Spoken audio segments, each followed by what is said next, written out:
Ito na ang ating pastok.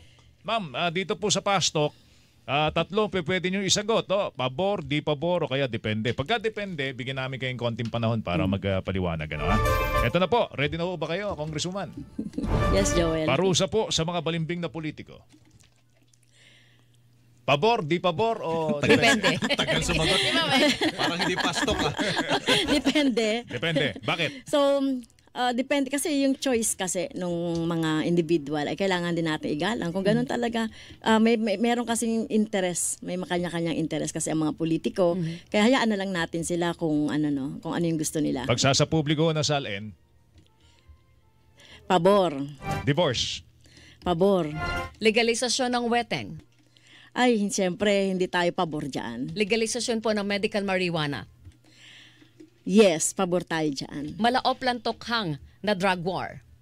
Ay, hindi tayo pabor.